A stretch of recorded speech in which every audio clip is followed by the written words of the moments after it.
This is Mover Speed Shop, and today we'll be showing you how to remove the side pod off of your Classic Vespa.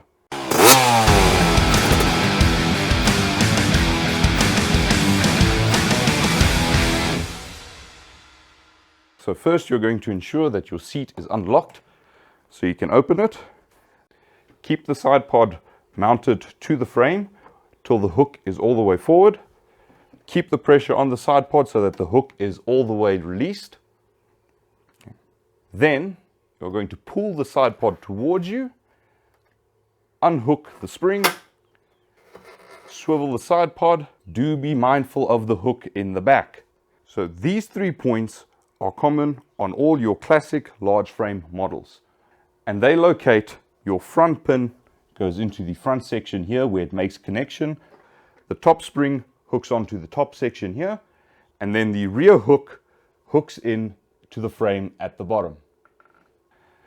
Here we have a Sprint side pod and a PX side pod, which both use the hook system at the back and the pin system in the front, even though the springs of them do differ. So on the models with the spring hook on the side, it is very important that it is properly located on the frame of the bike. It compresses and it swivels back. Then ensure that your hook on the back is located properly into your frame. Make sure the spring locates with the connection tab. Push down and you will hear and feel the spring compress.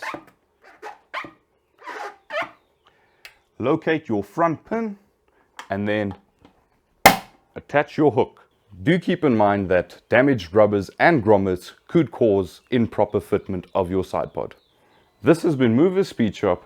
Thank you so much again for joining us with another Classic Vespa tutorial. And for more videos, please do check out our channel.